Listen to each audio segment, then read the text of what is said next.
Hello and welcome to Angry Andy Reviews, and yet again I have my good friend Mr. Dan Brazier of Spider-Dan and the Secret Boars here with me, and today we're going to be talking about the film The Rock. Hello again, Mr. Daniel Brazier of Spider-Dan and the Secret Boars. How are you, sir? I'm doing well, thank you very much. Was that your Sean Connery impression? Yeah, she just put an S on the end of everything. Everything's fine. Well, if you do Um, you do Sean Connery, I'll do Nicolas Cage. Yeah, let's go find some rockets. High praise, high praise. I think you can't. I think you can't not do a review of The Rock and not do either Sean Connery impression or Nick Cage impressions. You have to do Yeah. both. You just have to because it's their film. But yeah, it's it's an experience. It's definitely an experience of a film. Oh, I thought you were going to say it's an experience doing the impression of Sean Connery. But yeah, That's yeah, it's definitely an that's experience right. of a film. Yes. Jesus. SAS. It's Ari General, sir.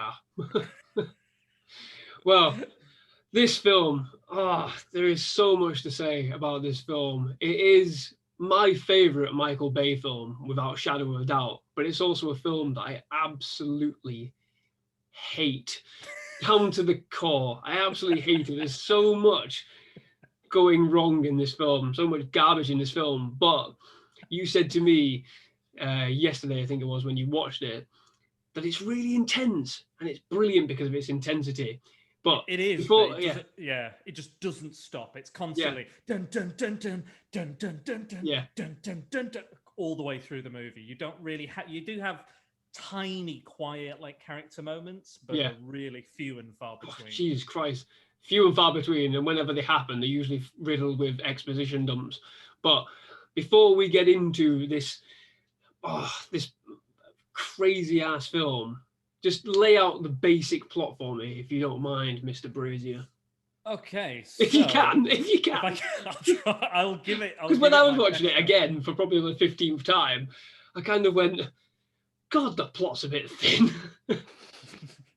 So, to my understanding, there are some soldiers, formerly of the Gulf War and the Vietnam War, and they have not been happy about the way that the troops have been treated, not respected. They've died under their command. There's been bombings and various things throughout those wars. Horrible things have occurred, and an Ed Harris character, General Hummel, I think. Yeah, General Holmes, yeah.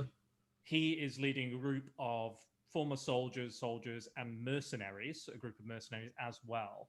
And they have captured these VX rockets, which are filled with highly poisonous gas in these lovely little globules and this lovely little like Oh, they look pearl lovely. They necklace. look well in like your mum's like vase or something, with lights in amongst them. They look lovely. Just they kind of look like Christmas decorations almost. Yeah. They're kind of like just like baubles. Mum, what are these on the tree? Ah! Oh no, my felt is melting. My spider snapped. So they capture these and they go to, for some reason, they go to Alcatraz Yeah. to of all the places. Only 81 hostages are taken captive, and they are threatening to send these missiles into San Francisco. Very deadly, not susceptible to napalm, I think they say, so they can't Yeah. just like Yeah. vaporize They it. use Michael Bay's favorite trick of using military weaponry that isn't real, but might be. He used the railgun in one of the Transformers films. In this film, Uh, napalm doesn't work. They have to use thermite plasma. Whatever. Okay, I mean, I'm pretty Sounds sure. cool. Yeah, I'm pretty sure it's probably a real tech. To be fair, I think it is, but yeah, it's Michael Bay's trick in the '90s and noughties was to spew off these magical military top secret weapons, which are not top secret, and use them in his films. So they take hostages. They say they're going to shoot these rockets into San Francisco. and then so all the the Secret Service people, FBI, everyone's working in tandem, very panicky, lots of boardroom meetings, Secretary of Defense, all shouting at each other, again, very macho kind of posturing sort of stuff. And they realize they've got to have the best man for the job, so they need the chemical freak, Nick Cage. Freak. I'm a chemical freak, man. So they hire him. They hire him, who's a unique character all of his own. But they also need to know the kind of layout of the prison. And there's a former SAS operative. Is it Mason? What's his first name? I forget. Isn't it Mason something? It is John Patrick Mason. John. I want to call him James Mason, but that's the actor, so I don't want to confuse him. So he's a former SAS, and he stole a lot of kind of federal secrets from J. Edgar Hoover, and he was basically buried without a trial. So, and at one point, he escaped Alcatraz. He's the only man to do it. So they need, the way he escaped, they need him to go back in that way as well and take all these Navy SEALs led by Michael Biehn, who is like the ultimate Navy SEAL, I guess. You've got to hire him. And to stop the terrorist attacks. And that's basically, in a nutshell, as close as I can paraphrase or completely condense the entire mad movie it is. Yeah. It is very, very mad, isn't it? And obviously the assault with Michael Biehn, Commander Anderson, doesn't go well. It all goes wrong. All the SWAT team get killed. All the special forces team get killed, and it's up to Nicolas Cage and Sean Connery to save the day, isn't it? And obviously, come the end of the film, Ed Harris sees the error of his ways, but not before getting killed by a couple of mercenaries. But they do win the day, obviously. But it's all very intense right the way through. It's literally like, it's non-stop, isn't it? I mean, like the shots. I mean, you could argue that the shots are purely designed to make it seem more intense than it actually is, but it does work in its favor. And I think everything works in its favor in this film. I think that's why I like it so much. I think it is a film that is purely riding on the beneficial nature of having Sean Connery in probably one of his best roles, unbelievably so. Nicolas Cage probably in one of his best roles, and Ed Harris as well. Doing portrayed a really good character. I wanted to say, like, this is the first time I really watched Ed Harris. Like, this is the one I was like, you know what? I've not really paid attention to Ed Harris in the last few times I've watched this. So I specifically paid really hardcore attention. And I think he is genuinely one of the better movie villains. Yeah. If you're looking for like a kind of like the way we were talking about Rambo the other week, he's very like relatable. Yeah. Like he just wants, what he wants is generally a good thing. Again, it's a genuine cause, isn't it? And I think that's what the good thing about like General Hummel's character is, that it's a very genuine cause. It's obviously riffing off, what happened in the Gulf War, and then, using that with Ed Harris's character to sort of like say, it's coming from the Vietnam War as well. This is a constant thing that we're seeing through. No matter what the conflict is, veterans are being forgotten. People that have died in these unnecessary conflicts and shadow operations, they're being forgotten, and it's unacceptable. People lives are being wasted, and it starts from the very off. Like the first sequence is Ed Harris, and you've got this big grandiose entrancing score, which plays right the way through the film. I fucking love the score. Yeah, I don't know why. I absolutely love the score. It's similar to Air Force One, and I lament Air Force One's score because it's too patriotic. But this one, it's sort of like turned slightly, so it does seem like all this patriotism you have, yet you don't acknowledge your fallen heroes, and it's a bit haunting in a way. I don't know why. But that opening sequence of Ed Harris's character, where he's at the gravestone of his wife and he's basically laying out, I have to do this. You know me. He's talking to the ghost of his wife almost. And he's like, you know me, you know my character, you know why I have to do this, and I'm sorry. And he puts down the Medal of Honor, and it's very powerful statement for the character, and it sets the tone that he obviously doesn't want to do it, but he's obliged by his own beliefs and his own experience as a leader. And you see as well, like during this, you're seeing. I'm not sure what the graveyard's called or the, the Yeah, cemetery is called, but I'm pretty sure I've heard the name before, but I can't picture it right now. But there's going on to kind of prove his point. There is a military funeral going on with the yeah, folding of the flag and everything. This is basically what he's kind of fighting for. He's like all these young kids have died. People under his command have died, yeah, and they don't get the respect. The families don't get any kind of money or benefit from them dying yeah, for their service, for protecting the country, for the like you were saying last week, about the kind of the PTSD of the Gulf War and the Vietnam War and the kind of discovery of that.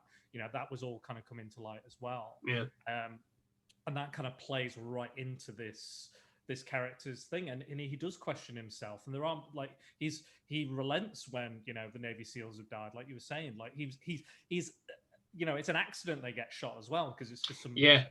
Just some one, bricks one, fall. one bit of rubble hits the deck, and then literally it just opens fire. But immediately, as soon as the gun starts spraying, you hear him like screaming, like cease fire. So the only thing he says in that moment is cease fire, and he says it about 4 or 5 times, and it's already too late. All the SEALs are gone.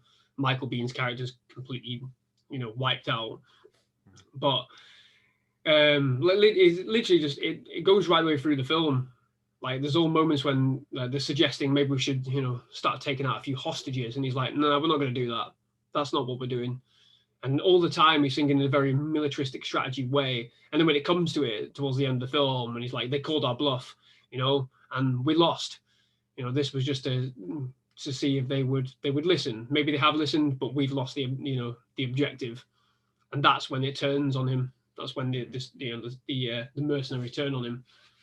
So literally all the way through, he's working purely based on honor, and he does really reveal some dark secrets about the FBI and the Pentagon and all that along the way, which again is typical Michael Bay thing. It's just oh, he knows about the Red Sea trading, whatever it is, where they funnel millions of dollars into some organization that funds terrorism, or you know that kind of stuff. But his objective right the way through the film is a very honourable one, and that for me, I think cements the character, and it cements the performance as well. Yeah, I think it's like I think if you didn't have Ed Harris, I don't know how strong this movie would be. I think No, because you have his presence, like even on like the DVD and the poster and stuff, he yeah, is there. It's like yeah, Ed Harris is in this as well. This is yeah, This is just as much Ed Harris's movie. mm, Like he plays it very straight. It might not be necessarily as entertaining as the other two main performances, but I yeah, think it's a solid kind of foundation for the whole plot and yeah, everything to kind of start to roll the ball onwards for yeah. everything else to happen. I think he definitely is underrated in this film. His performance. Yeah, I agree. I agree. I think it's the three central pillar performances. Without like all three of them together, I don't think this film would nearly have worked half as well as it has done. Because you got Nicolas Cage who bounces off Sean Connery perfectly right the way through. You have Sean Connery who seems to be having an absolute blast. I mean, just the way he delivers the dialogue, which it's not great. The dialogue is absolutely terrible throughout. It's so terrible. It's mundane, and it's like buzzwords. It's just Yeah, Michael Bay is just sprouting out buzzwords right the way through the film. But the great thing about sort of Sean Connery's performance is that he acknowledges it and he plays into it as well. And then you've got Nicolas Cage, who, for trivia's sake, apparently ad-libbed most of his lines. He didn't have a script. He used cue cards as well, which Michael Bay really, really found infuriating.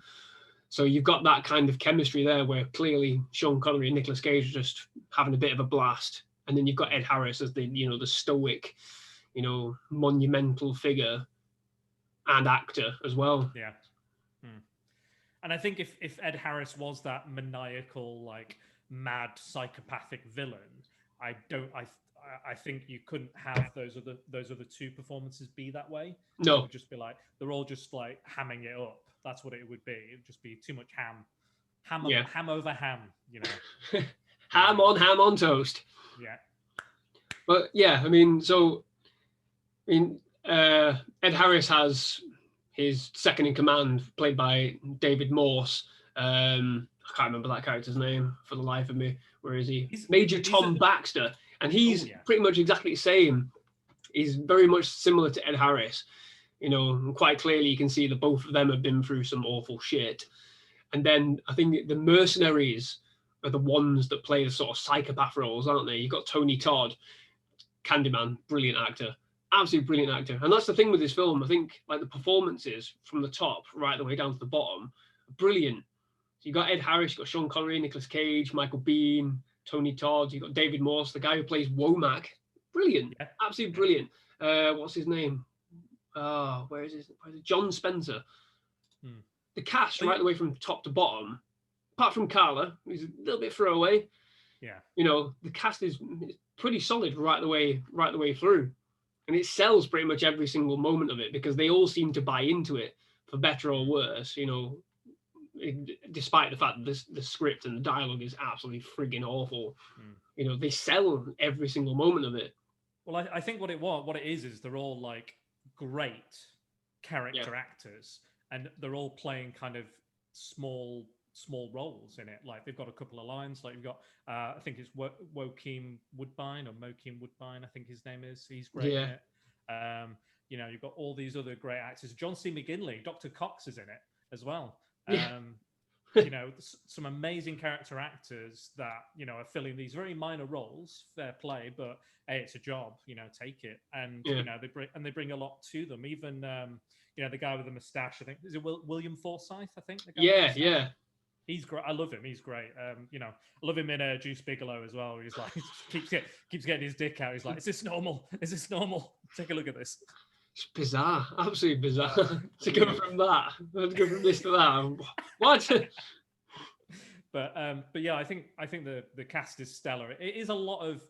I will say, I do think Michael Bay struggles with like a 3-act structure. It's never 3 acts with Michael Bay. Oh no, not at all. It's like 5 or 7, like especially these Transformers movies. When I've seen them, I'm always like, oh no, wow, this is a pretty good finale. I'm quite enjoying this. This is a good action sequence. You know, like, you know, when the drills are going, those massive drills are going through all the skyscrapers and stuff. I'm like, oh yeah, this is great. And then I look at the running time. I'm like, I've got another hour left. How can you?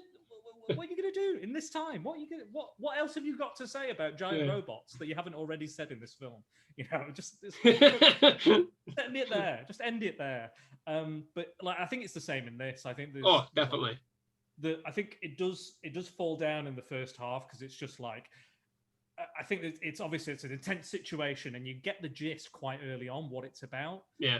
However, they keep going, oh, this is really serious. It's really important. We've got to do this. We've got to do that. We can't do that. We can't do this. We've got to do this. Call the president. Call this. Do him. Speak to him. He's an idiot. No, talk to him. You know, it's a lot of that. And it takes you an hour till they actually, till the team actually gets to Alcatraz. It's literally bang on an hour. Bang on an hour. Yeah. That's when the team infiltrates Alcatraz. And I really think like you could have cut a lot of that down. Like I get having like the car chase is pointless, absolutely pointless. Most ridiculous thing, and literally, a fun bit of trivia for that car chase is literally like they did like test screenings, and the test screenings were awful for the first half of the film. So Michael Bay was like, right, we need to put a car chase in, and there was a writer on the film who basically rejected the idea entirely. It was like, why do we need a car chase? What good is a car chase going to do? You're adding to the problem. You're not solving the problem. This writer, this was his only film, never worked again. Well, never worked again. Disappeared. Completely disappeared. And that's a known bit of trivia. So Michael Bay basically shut him down, and he said it's just pure business. This is all about business. Yeah. We're not asked with demographics. I want to make a business, and this writer just disappeared. I don't know whether he killed him or what, but he just vanished. But the car chase is just literally an example of, I think just Michael Bay, riffs, because he came from like a music video and commercial background, didn't he? And Nicolas Cage another bit of trivia. Nicolas Cage sort of like hated the idea. He found it sad, the idea that music video directors and commercial directors were becoming Hollywood directors, which I think that's quite revealing that. But obviously, it's clear that Michael Bay was sort of like, right, okay, this bit's not working. Let's just put in a car chase with loads of explosions. Yeah, and that's his fix for anything. Yeah, I mean, you see it in Transformers, like you say, like Transformers, it's riddled. They're all riddled with unnecessary, beats that just add to the running time rather than trimming it and slimming it. Yeah, making it tighter. And I think they explain the situation over and over and over. Yeah. I'm like, I get it. They've got some poisonous rockets. They're gonna fire them. That's all I need to know. I don't need meeting as good as they are. To be fair to the actors, they do make them interesting. The music helps you kind of keep up with that intensity all the way through. Yeah, so you are like, oh, But I do think they just over-explain the whole thing, and it's like, and there's a few things that are like a surprise, which aren't really a surprise. Like, you're coming with us, He's like, I'm coming with you. What? All this sort of stuff, and it's like, it's not really a surprise. You kind of know this is going to go this way. Yeah. The adverts will tell you that's going to happen. Yeah, exactly. Same with Michael Bean's and the SWAT team's death. You know it's coming. You see it coming a mile away. And again, I think the original trailer kind of gave that away when you just see Nicolas Cage and Sean Connery just running around on their own. And you're like, well, where did the SWAT team go?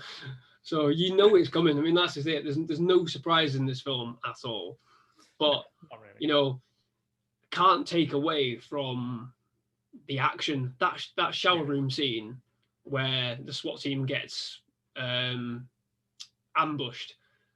Bugger me, it's brilliant. I love it. It's very 90s. It's very late 90s, cheesy, actiony sort of, situation. But the execution of it is brilliant. Like the music plays into it perfect. Like the reactions of all the characters. Ed Harris's character, like saying, "Just ceasefire." Nicolas Cage pleading with that young, special forces soldier to not go up and help his friends, and then the reactions after that, it's brilliant. It's a great little scene, really great little scene. And the intensity between Ed Harris and Michael Bean, where they're constantly back and forth, like, you tell your men to stand down, I will not give that order. Tell them to stand down, I will not give that order. And you're like, oh no, fucking hell. You're literally just like, oh fuck. And all the other like special forces men, they're all like, fucking hell, what are we gonna do? You can see it, and I think for me, that is probably one of Michael Bay's best filmed sequences, because he always uses very quick shots. And for me, I think this point in the film is the best utilization of the way he films. Like that very quick, I agree. The quick shifts, the camera spinning dead quick and whatever, focusing on different aspects coming up from underneath, the lighting. I think it's all perfectly plays for him. No, I agree. I think that is one of his. I think this is his best film, personally. Yeah, I think I agree 100%. I don't think he topped this. I'm a big fan of Armageddon, but I don't think it's as good as this. Yeah. And I can't really remember a lot of his other films off the top of my head. Yeah, you got Bad Boys and you got Bad Boys 2, which. Oh yeah. Yeah. I mean, the good. I do kind of like Bad Boys. I didn't like the recent one. But again, they are very throwaway. Yeah, you could forget about it. I think I saw the second one before I saw the first one, and the second one I was like, yeah, I've definitely seen a movie by this director before. Absolutely, shit just got real. Yeah, of course it did.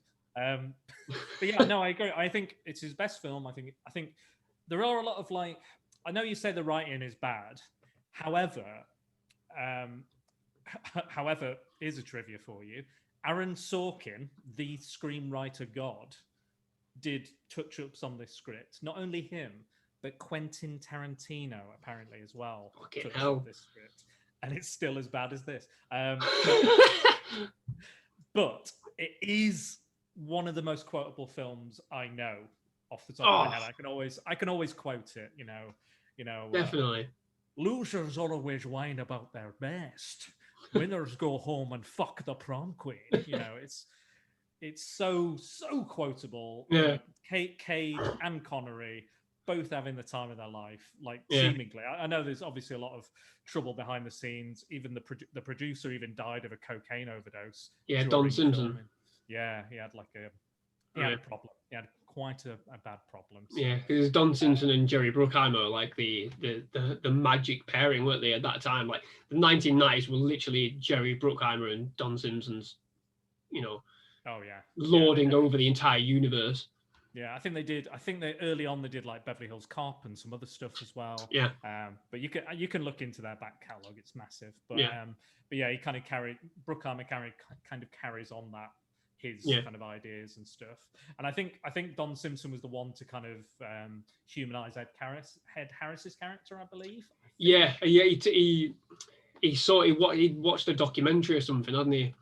Something like that, or he'd spoken to someone, and he basically influenced the entirety of the character, and basically, that grounded sort of, leadership character. Yeah, he's not a mustache twirling villain. It's not. No, it's not that. It's more like a Magneto or a Killmonger type character, an understandable.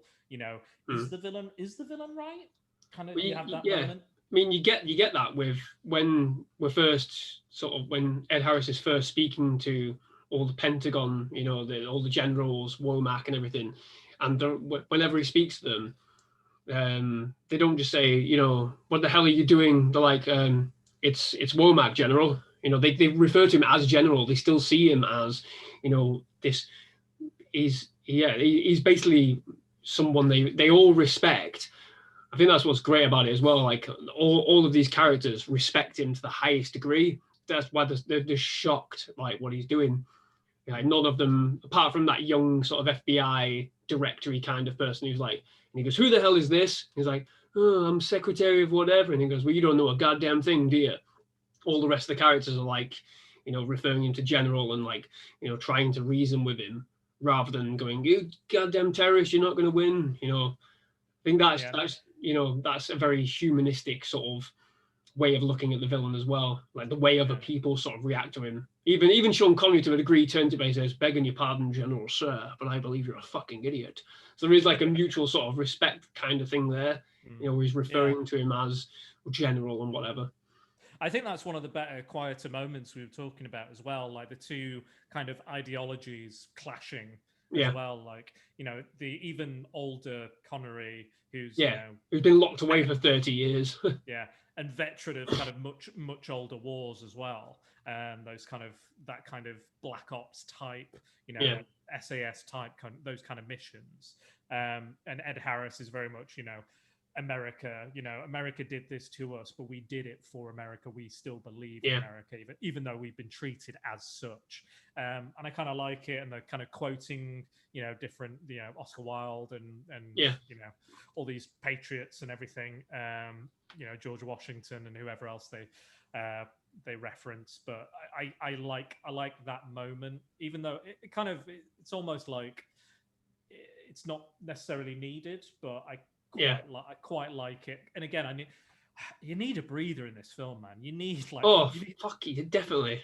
Just like 30 seconds of not like, oh my god, gotta find the rockets, man. But even then, it doesn't last very long. It's literally a couple of minutes, not even that, probably about a minute or so, and then literally it's back to the action, back to the craziness. Yeah, and then like I'd take pleasure in gutting you, boy. I'd take pleasure in gutting you, boy. I'll take pleasure in gutting you, boy. I was just about to bring that one up. Another kind of nice, quiet moment, but again, 30 seconds, and then you're back to dun dun dun dun dun dun dun. All this sort of intensity. But again, like it's I wouldn't say it's so far that it's a guilty pleasure of mine, because I do genuinely like it. Yeah, again, I mean that's it. I do genuinely like this film as well. So it's not really a guilty pleasure. It's a case of like, I love it, but it's horribly flawed right the way through. Well, you know me. I love all my films, cults, B movies, all that sort of stuff, and they're all horrifically flawed. Every every film does have its flaws, but you Yeah. gotta love it. You gotta love it not for kind of the sum of its parts, but Yeah. just for the experience and what Yeah. you get out of it. But this is one of those ones where again.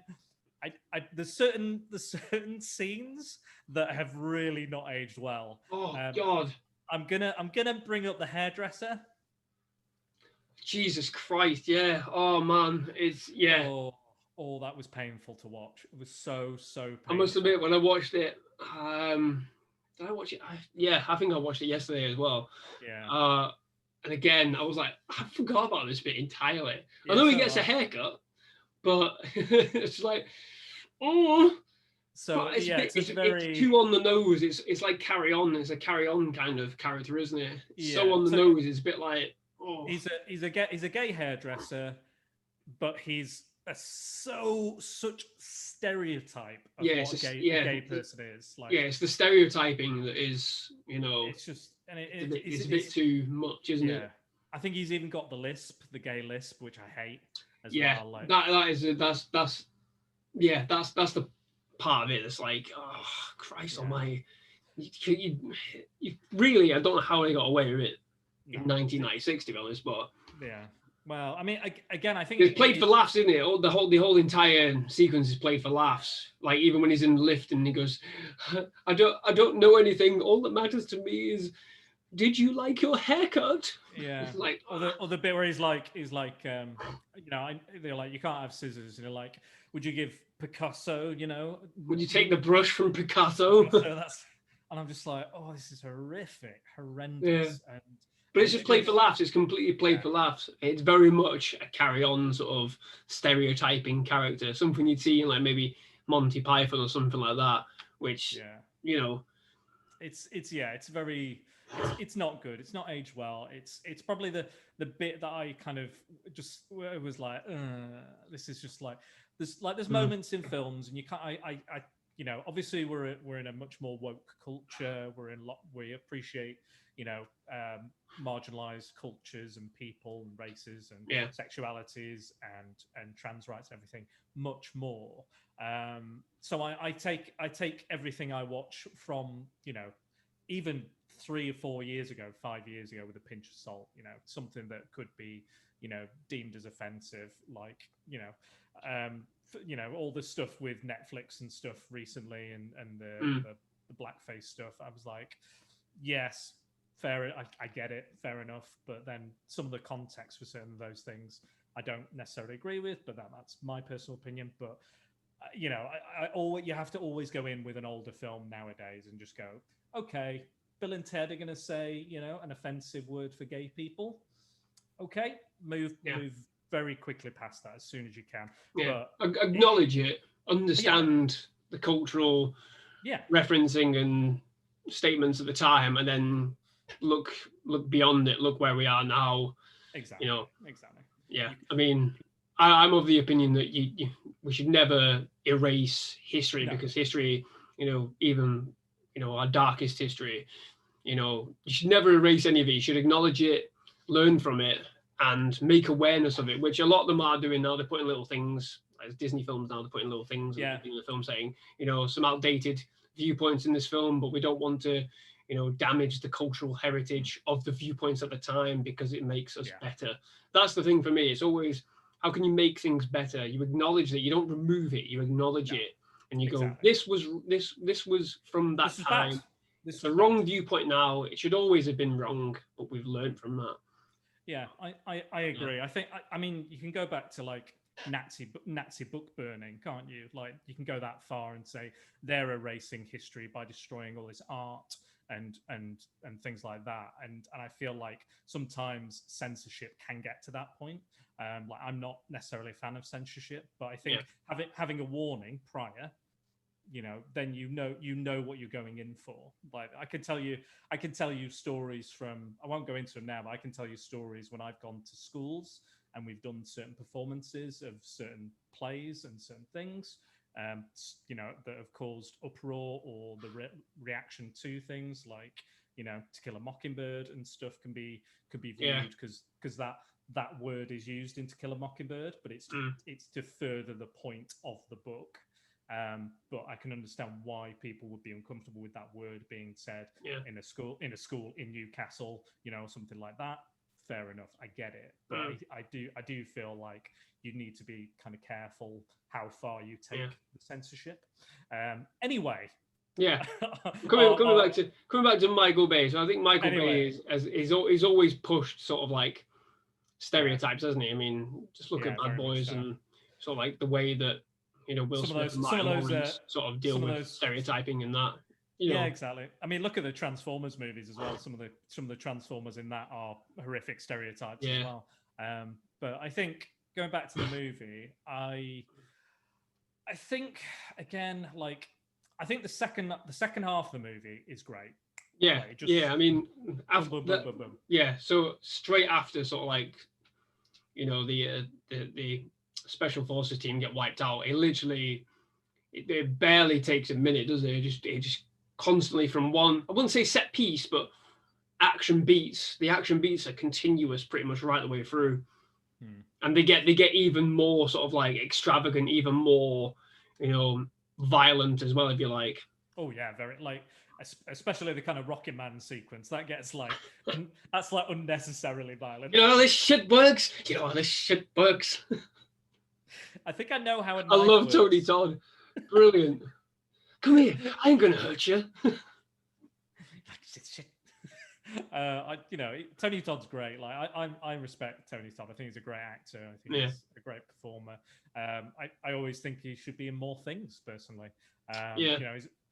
He's great in Platoon as well. He had played a small role in Platoon. I thought, well, again, Platoon's a great example because that's again another load of great character actors playing very small roles, but making them really memorable as well. John C. McGinley and Tony Todd were both in Platoon as well. There you go. There you go. But yes, I think it does get a little Temple of Doom at one point though, doesn't it? Like, like there's that bit where they fall into the kind of old mine shaft. Yeah. They just start rolling along in these mine There's a mine shaft underneath Alcatraz. What's going on? It does come out of nowhere as well. It was like they go in for bloody ages along this track, and then, oh god! But again, it's one of those moments where it's like, I wonder if they added this in, just to go. We've still got a load of terrorists that we need to get rid of, so we need to put a scene in to show some of them getting, taken out or whatever. It's very bizarre sequence. Yeah. I'm trying to I'm pretty sure there was more terrorists at the beginning of the film. I think one of the trivia things I saw was that there's about 13 or 14. The body count is, I think it's 25 or something like that. So there's a bit of disparity between, because obviously no hostages get killed. They all survive, but there's a bit of disparity between how many mercenaries and soldiers General Hummel has, how many special forces team Michael Biehn has, and how many get killed. So I think they do. I think a couple do just disappear, which is quite funny. All right. So I mean, they could have just been atomized by that missile at the end. They were just off having a piss or something, and then they just like. I do find it quite funny though, because I've noticed that with some, with Michael Bay films on like a rewatch, is that there are quite a lot of continuity issues in terms of things like that, where it's like you've set this in stone, you just forget about it, and then you just move on, and nobody questions it. You get it with Transformers films quite a lot. There's a few moments in Armageddon where they set out a few principles and then just forget about them completely. It's the island as well. God, the island is terrible for just riddled with basic issues, but it's got all the explosions. Exactly. Michael Bay goes, they were like, yeah, what about that plot hole? What about this? And what about that? So he's like, no, explosions. Yeah. Blow it up. That'll solve the plot hole problem. Like, I do like that Michael Bay shot, that kind of trademark Michael Bay shot, where he's like down on the floor shooting up at the actor and kind of spinning. Yeah, they got that spinning shot, and they're like, even the bit where Nick Cage steps out of the Ferrari and and it's just like the music's blaring, and I'm like, Yeah. oh, and Nick Cage is very serious, and I'm like, oh, what kind of dialogue is going to come out of this? And he's like, you fucked up your Ferrari, dude. It's not mine. You know, it's like, neither's this. and it's not even like the way it's shot and the way it's delivered. I'm like, I was expecting some sort of like, I don't know, some kind of Shakespearean dialogue. That shot, if you remember, like 90s sort of like music videos, that shot was in every single music video, like the low angle looking up, you know, the ladies and, you know, the lead singers. Yeah, usually like, it's always very like looking up at them, and you know, there are these big tall figures and the big powerful figures, icons and whatever. That is a very music video shot, very adverty shot as well, where you're like looking at something from the ground up. It looks bigger, it looks better. Yeah. It's definitely one they probably shoved in the trailers. But yeah. Again, it's a pointless sequence. You know. Yeah. I really enjoy Nick Cage's character in this because he is a real kind of, you get the sense of him being a real kind of fish out of water. Like, we see at the start, there's that whole, I do really like that scene where Nick Cage is kind of, there's the bomb, the baby bomb, and the corrosive gas, and they're gonna have to, and he has to kind of figure out how to diffuse it, or the bomb will go off, the explosives will go off, or the gas will kill them, and they're like, stab with the needle, stick with the needle. And I love that it shows that even though he's a bit kooky, he's a bit weird, and he's a bit unconventional, that he's still very good at his job. I do feel like you probably maybe should have cut it, but I do like it. I do like that sequence more so than the pointless car chase. Pointless car chase, you could have just have him come in, fall in, you know, breaking out the hotel, and then I've met my daughter. There we are. I'll call my daughter. Met my daughter. There we go. Done. And then they drive up and say, "Oh, found him." Like, you don't need that. You don't need the A to B to C to D to E to F. There's a lot of moments in this film where he's literally just like, put that in there. We're going to make sure that fits. Wait, forget about that bit though, and who cares? But yeah, I mean, the whole daughter arc, it's always tickled me a little bit, but yeah, I don't really want to get into it. Fair enough. I remember reading, I think on the trivia, that Nick Cage was told that he'll never be an action star, never be an action movie star. He doesn't have the look. He doesn't have the, you know, very much like a Bruce Willis. He's just not the action movie. You know, what we expect an action movie star to be. And they were said, you're weird, you're quirky, you're odd, you know. And he took that and he went, well, I'm going to make my character even weirder, quirkier, and odder than ever before. Like, I'm gonna push that to the max. And I appreciate him doing that. I love the kind of little character bits. Like, I mean, if anyone knows how to do a weird sex scene, it's Nick Cage. I'll tell you that. Oh, it's bizarre, isn't it? But it's not just that. It's like the weird sort of like kooky bits of dialogue. He only swears twice. The rest of it's like, oh, well, gosh. Oh, well, yeah. Oh, Zeus's butthole. That kind of stuff. So it's very almost like, you know, the weird sort of kooky 90s sciencey, you know, geek who doesn't really swear, but he's always like, oh, well, oh, you know, he plays it really, really well. I love that he's buying like vinyls and vintage stuff, and he's spending all his money on it, and he's getting it sent to his office so he doesn't get in trouble with his girlfriend. You know, that screams Nick Cage to me, who spends all of his money on weird shit, and then has to sell it, or you know, or he gets robbed, including his Action Comics #1, which he had. Jesus. Even named, he's a big Superman fan. Obviously, he was almost in Superman at one point, Tim Burton's Superman. Watch the documentary.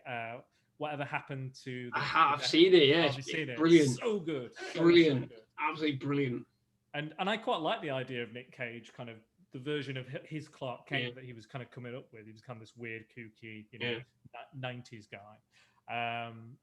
But yeah, it's pure Nick Cage. It's like Nick Cage. Peak Nick Cage. You know, like definitely every line he delivers has the most unique delivery. You know, you would never expect any other actor to deliver the Yeah. lines that he delivers in the way that he delivers them. And that's the. I mean, we talk about Nick Cage a lot, you know, on Yeah, my yeah, yeah. podcast, on here a lot. But you know, just love him to bits. You know, his form of acting is always like he's always gone for this kind of almost surreal form of acting, no matter what film he's in, no matter what the tone of the film is. Yeah. He will always be, you know, the over top, you know, too much, or like this kind of fictional reality, this augmented reality, if you will, he creates within his character. A lot of the other actors don't perform that way, and you can tell. but I always enjoy kind of watching him perform, Yeah. and he always, and you know, even in something like Primal, which we didn't really enjoy, it still kind of has something about it because it's a Cage film. Yeah. The Cageisms. All the Cageisms, yeah. All the Cageisms. Even those Ghost Rider movies, which I bloody Yeah. hate, you know, there's something about, you know, gotta let the rider out, scraping at the door, you know. God, I hate that film. Jesus. You know, all that sort of shit. You know, and I really like the character of Ghost Rider, and so does Nick Cage. Sadly, he's like, you know, he was too old for that part anyway. Yeah, I mean, well, I think it's just a combination of a lot of things with that film. Yeah. I mean, Nick Cage even you know, he's a Coppola, isn't he? So even his second name is actually from Luke Cage. He names himself after Luke Cage because he didn't want to kind of follow the coattails of the Coppolas. He was like, no, I'm going to be Cage. Yeah. And he certainly is a caged animal. But once that cage is left open, you know, you're in for a hell of a performance, no matter what you get. You know, don't forget he's an Oscar winner as well. He is. You know. Oscar winner Nicolas Cage. You know, as you know, his career might have taken a little dip, but he is definitely an Oscar winner. You can look it up. Very depressing movie as well. We'll not get into that. Jesus, we'll not get into that. Should we talk about Sean Connery a bit? Well, I was just going to say one of the most interesting things I discovered very recently was that Arnold Schwarzenegger was originally offered the part. Yeah. Okay. But he turned it down because at the time the script was just a jumbled mess. It was just ideas and, you know, thought. And Andy, it still is. Yeah. Well, yeah. I mean, that's the thing, but. He turned it down based on that. He liked the idea, but he turned it down because it was just he wasn't sure where it was going to piece together or how it was going to, you know, end up. And obviously, a complete massive change of direction led to Sean Connery obviously getting the part. I think I said it earlier that I love his part in this. I think it's great, and I love the fan theory that like the character John Mason is, you know, a code name for James Bond, and that he's actually James Bond, and he was captured by the Americans for stealing secrets, and you know, imprisoned for 30 odd years. It's a nice little idea, but it's ruined. You know, it's in the theory is solved in the film because he says, you know, General Hummel says, "You're a long way from home, sailor," and he goes, "It's army actually," and James Bond was a navy, you know.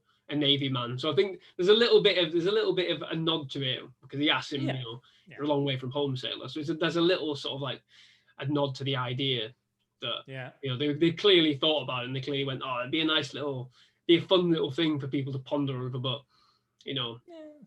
I mean, you know, he was an SAS guy, so you know, maybe he's lying. Maybe he has multiple identities and multiple different trainings, disciplines. You know, it's fun. It's fun, and you can kind of see it a little bit in his line delivery. I think in the trivia, even one of his lines is a line almost directly a line from a James Bond film he was in. I think. Oh really? Yeah. I think it's something like I'm Stanley Goodspeed, and he's like, "Of course you are," and I think it's something like, "Oh that. Yeah, it's me. I'm Stanley Goodspeed. That's me." Well, of course it is. I love how nervous Nick Cage is as well throughout. And it's that really kind is, of manic fear, and that because he doesn't want to stab himself with a needle at the end, which I think is one of the quintessential Michael Bay shots of all time, with the two flares and the jets coming in and everything. It's just it looks gorgeous. I love that sequence. Again, it's so cheesy. It's so Michael Bay, but again, it's the same thing, isn't it? Like the intensity of everything. So like I timed it yesterday actually to see how long that entire little sequence is from when he's out and he's waving the green flares to the jets bombing the thing. It literally happens in 30 seconds. All of that when they go green flag, and they go abort, and then it's like, oh shit, I've already dropped them. Less than 30 seconds. That entire bit. That just shows how like intense and how quick Michael Bay's sort of like screen, the shots are between each other. Just that moment in the shower scene. Yeah. Like that's for me, that's as good as Michael Bay gets, I think. Yeah. For me, like that's just perfect. That's just all I need. I quite like. I don't know who plays the president in this, but the speech he gives is great. It's the same president that's in Armageddon as well, I think. Is it? So I think I might be completely wrong here, but I think I'm sure I saw a long time ago that Armageddon and The Rock take place in the same universe. Ooh. Purely because the president is exactly the same president. Like that voice, I recognize that voice. Yeah, it's a very close shot of him, so you don't really see him. It's quite like you only see kind of the front part of his face. Yeah, and but I know the actor. I just can't think of him. Yeah. Think about him. I tell you who I think it is. I think it's the general from the first Spider-Man movie. I think that's him. I think that's him. The one who gets bombed by the Green Goblin. I think that might be the same actor, maybe. I'm just trying to have a quick look. I can't see it. It's like he's not even on it. Maybe he wasn't credited, possibly, or something. Might not have been. I mean, it's tiny. Stanley Anderson. Oh, okay. Stanley Anderson. Was he in Spider-Man? You have to look that up now. I need to know. He was General Slocum. That's the bugger. And he was the president in Armageddon as well. There you go. So there you go. Connected universe. Multi-universes, worlds colliding. But yeah, Sean Connery, just a brilliant performance. And he sadly passed away very, very recently, didn't he? Yeah. For me, I think I prefer this performance more than any of his James Bond films or any of his other films, to be quite honest. I mean, I do like Highlander to a degree, but for me, I think this is quintessential Sean Connery. Sean Connery, like even at his age at the time, at the top of his game, enjoying performing in the film, enjoying delivering the lines, and some corker of lines from him. Oh yeah, some great ones. It reminds me a bit of Daniel Craig as well. Like thinking of Bond. When I saw Knives Out, I was like, "Oh, thank God! Thank God, Daniel Craig is in a film he enjoys being in for once." Yeah, and he's camming it up. He's enjoying his performance. He's enjoying the script. He's enjoying playing again. Instead of him going, "Oh, I guess I'm gonna have to work out and be Bond again." Oh. Yeah, I get a tire of those now. I'm like, if you're gonna replace him, you should have done it maybe 2 films ago. It's just gone on too long now, isn't it? Yeah, I don't really care. I'll be honest, I'm not a massive Bond fan, but I do like Connery's. I like Goldfinger. I think Goldfinger is the gold standard for a lot of Bond films. See what you did there. And I also like You Only Live Twice. However, there's a lot of stuff in You Only Live Twice that is definitely not aged well. Like, yes. Really Again, we'll skirt past that for the moment. You can look it up, guys. You can watch the film. Yes, you can. Enjoy. Enjoy all the things that haven't aged terribly. But yeah, no, I think he's a fun character. He's mysterious. There's a lot of I'm after watching Rambo and this, I see a lot of kind of connective tissue as well. Like there's all this like, we've got like the Colonel Troutman talking up Rambo. We've got literally everybody talking up John Mason in this, just constantly talking him up, saying he's the best. He escaped all these prisons. He's done this. He's stolen this. He's hidden this. He's got all these American secrets. He's not been put on trial. He's been buried. Yeah, all of that comes from Womack in less than a minute's worth of exposition as well. And again, I like when I rewatched it, I was saying to you last night when I watched it, I remember more characters being in it more Yeah. frequently. But I think I'm just remembering it. Yeah, I did double check all that, and no, I mean there were some cuts made to like the violence and a couple of changes for airlines. Believe it or not, some of the scenes play out differently, which is really really weird. But most of it was pretty much as it is. I think it is just like you assume they're all in it a lot longer than they actually are, especially like Womack and Carla and everything. Yeah. You assume they're actually in it more than they are. But because Like, Womack's in it Womack, for a lot of the opening of the film, and he just vanishes pretty much Like- for the second half. Yeah, I remember like Womack being like a constant thorn in Mason's side, like Yeah. throughout. He is in the first half, to be fair. Yeah, but again, like I just feel like we could have gotten to the Rock so much sooner without a lot of this kind of constantly going over the same plot. They've got the missile, like we see them get the missiles. Yeah. We see How long them is it they get? They get like 36 hours or something like that. Something like that. And by the time they get to the Rock, they've only got what, 12? Not Yeah, even that. And it's like, Jesus, what have you been doing for an entire day? Yeah. Bureaucracy, that's what they've been doing. Oh Bureaucracy. yeah. Oh. But yeah, it's yeah, I think Carla, you were saying earlier, is a throwaway character. Yeah. She just becomes a plot device, doesn't she? It's like it gives Mason a reason to carry on. It's like, well, Stanley Gubspeed's got a baby on the way. I better help him out, huh? Yeah, because she's like, obviously, my daughter. There's a connection here. We're both the same. Yeah, and they're like, oh well, I couldn't get her out. Well, you could have told my daughter. Oh, Yeah. it's classified. Well, why didn't you get Carla out? And she's just hung up on him. I'm just like, it's kind of the contrivances, aren't they? They're just contrivances, just so they can have something to bond over, just so that the Mason wouldn't just fuck off. Yeah, he could just fuck right off. But he doesn't. He goes, wait, toxic gas. I think Mason says, I haven't got my glasses. It's like chemical agent specialist, whatever it is. But yeah, it's I don't, I think like I don't know. It's just like I like Womack again. Is just excised from the plot until the end. Yeah. Where's Mason? Where's Mason? He doesn't even really seem that concerned about anything that's going on. He's like, I just don't like Mason. It's literally just like, watch out for Mason. Watch out for Mason. Mason's coming. I knew this would happen. Mason's. He knows about Roswell. He knows about JFK. Blah, blah, blah, blah, blah. That little bit. The alien landings in Roswell. The truth about JFK. I was like, what? Yeah. Again, just buzzwords. Michael Bay buzzwords just to make you go, ooh, this might be interesting. But yeah, it's one of them. But but on the whole, it's a fun film. It is. It does keep your attention, even though it's lengthier than I think it should be. Yeah.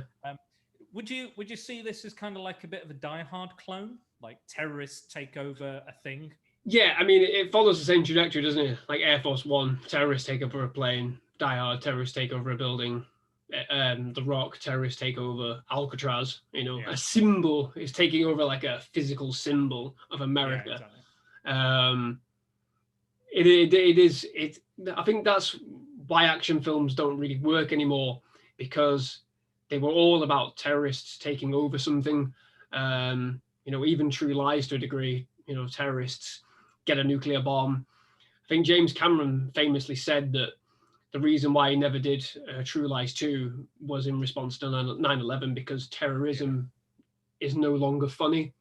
Yeah. If you think about it, like a lot of the terror, especially in True Lies, there are some questionable things about the representation in True Lies, but the terrorists are all painted in a very comical light to a degree.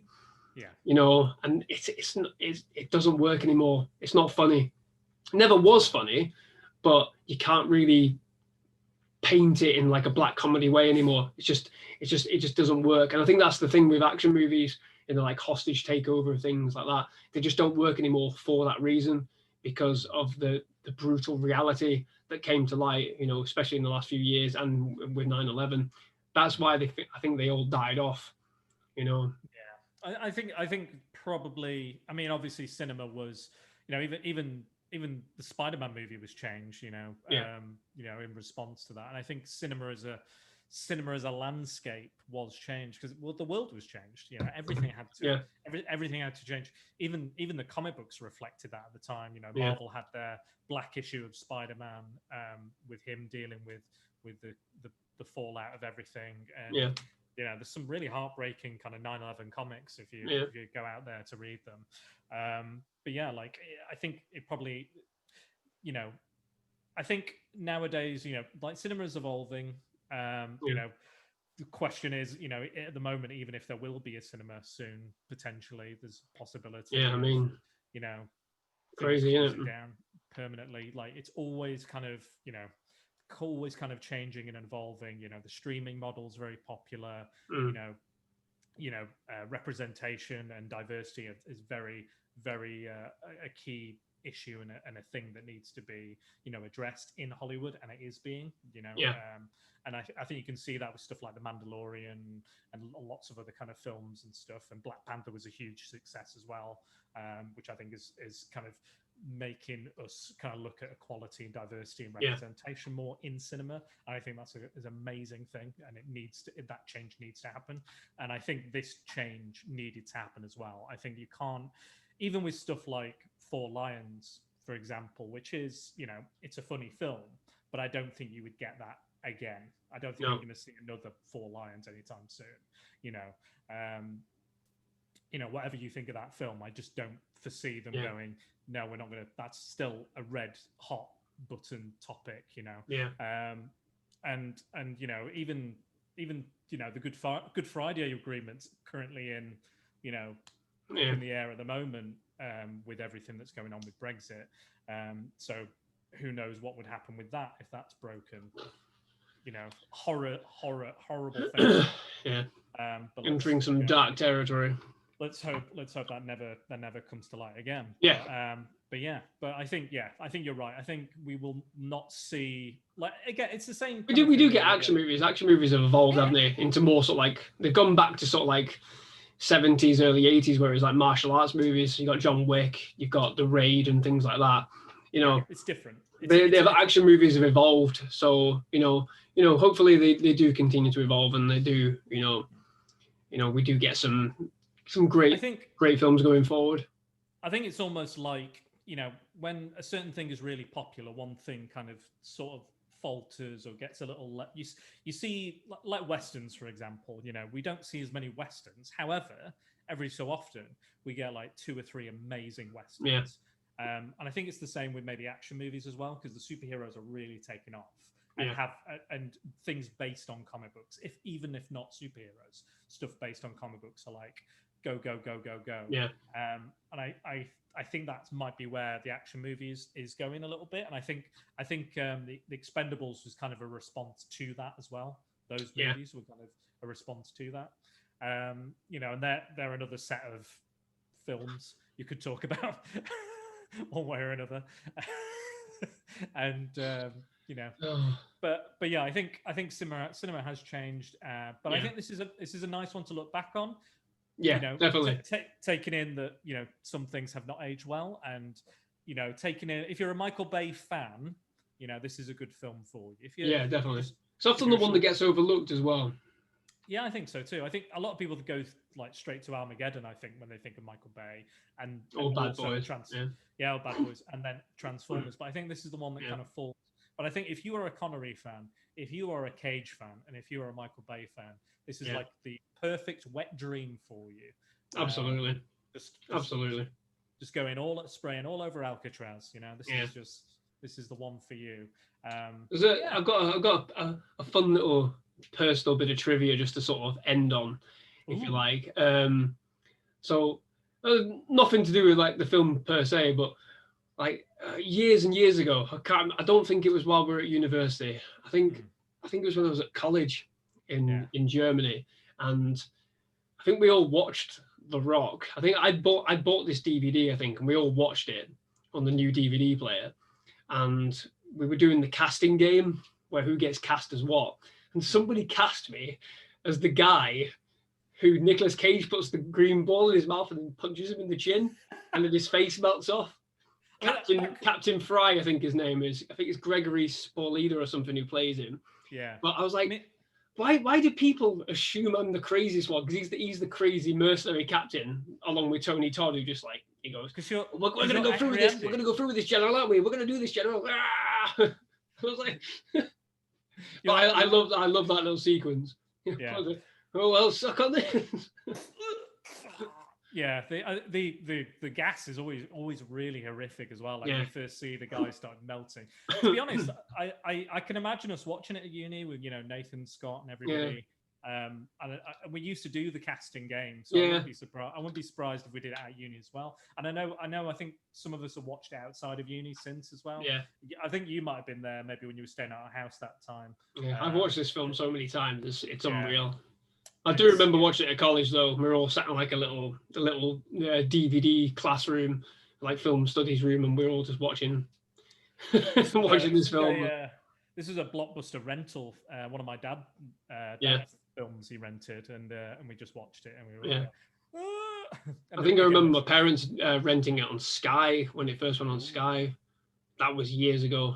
That must have been like 1998. Because it was released in 96, so I think it must have been 98, 99 when it was on Sky Box Office.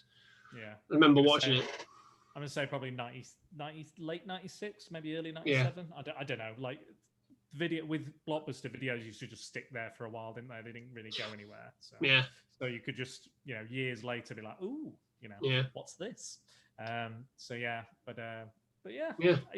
been really fun revisiting this. And it has.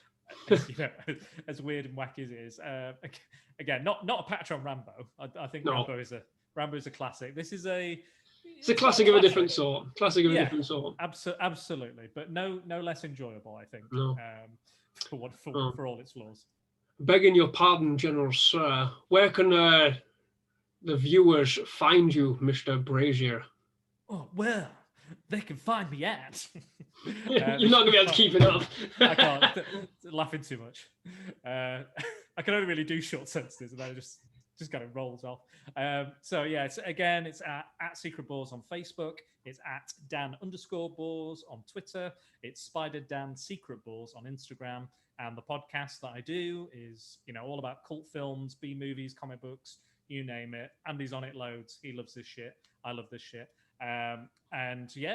Listen to it. It's all available on all good podcast catchers, if that's what you call them, or all the apps and stuff. It's a bit on YouTube as well. You can listen. Just search Spider Dan and the Secret Bores. That's BORES. You know what to do. Like, subscribe, comment. You know the stuff. Same with Andy's channel, because this is absolutely. So there'll be some links in the description below if anybody wants to follow up on that and check out Mr. Brazier of Spider Dan and the Secret Bores podcast. All links down below. Again, if you did like this video, please do like it and subscribe to the channel as well for more discussions like this. I think the Rambo one we did is, it's going quite well. A lot of people seem to enjoy it. So again, just check out some of those other videos and movie reviews and some collectible unboxings as well. But thank you very much for watching. Thank you, Mr. Spider Dan, for joining me on this. Very glad that you like this film, you enjoy it as much as I do. Oh, absolutely. Yeah. But again, thank you very much for watching. See you next time. Bye-bye. Angry Andy Review.